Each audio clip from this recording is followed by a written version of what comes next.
Himalang nasagip ang tatlong lalaking mahigit 1,000 stranded sa isang isla sa Micronesia.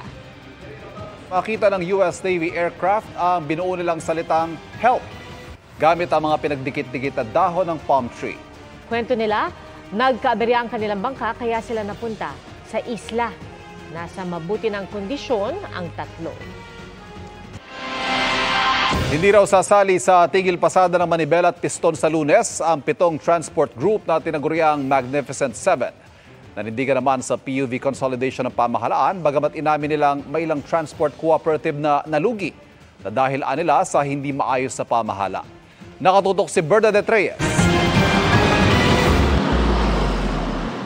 Nasa 78% na raw ng mga pampublikong transportasyon sa bansa ang consolidated na ayon sa Department of Transportation. Kaya tiwala silang hindi raw mapaparalisa ang transportasyon pagsapit ng April 30 deadline para sa PUV franchise consolidation. Sa dulo ng proseso, yung mga hindi nag-consolidate, babawiin na yung prangkisa po. Meaning hindi na sila pwedeng bumiyahe due to non-consolidation yung April 30. Matapos ang consolidation, isasagawa ang route rationalization o pagsasaayos ng mga ruta. Saka ipatutupad ang vehicle modernization sa loob ng 27 buwan. Pero pag-amin ng DOTR, maaaring hindi makamit ang 100% o kahit 90% na consolidation dahil sa iba't ibang dahilan tulad ng ilang operator na gusto nang magretiro. Sabi din ng LTFRB, may ilang transport cooperative na nalugi dahil sa mismanagement. May mga areas like in Region 6, hindi ho na-manage ng mga officers ng transport group yung pera. So, nalugi po or hindi ho nakabayad kagad sa bangko.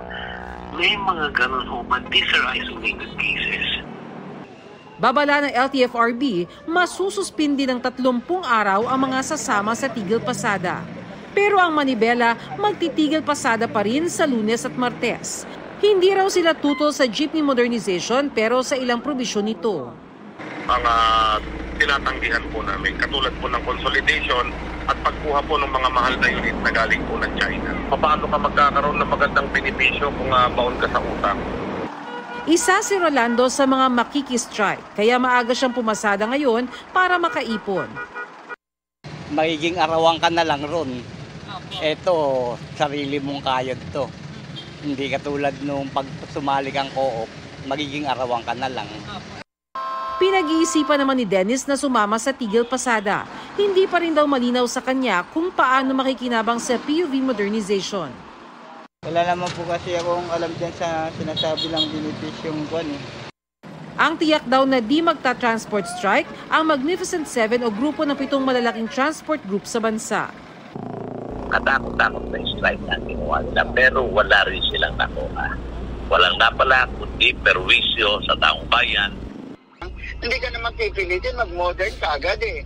Nagbigay pa ang LTFRB ng 27 months sa iyon na 3 taon na kung nahirapan ka mag-modern, makakatakbo ka pa rin.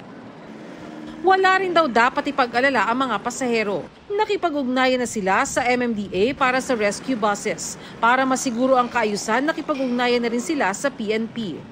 Para sa GMA Integrated News, Bernadette Reyes, nakatutok 24 oras. Mabilis na chikahan tayo para updated sa showbiz happenings. Picture ni Isabel Ortega na may pagkaglam, hinangaan ng ilang netizens at celebrities dahil sa kanyang stunning beauty.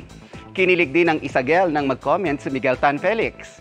Isa pang good news dahil ipapalabas na ang kanilang multi-awarded movie Firefly ng GMA Pictures sa Prime Video Philippines. Bukas mapapanood naman si Isabel sa episode ng Regal Studio Presents na Talking Ted na tungkol sa pagiging fur parent.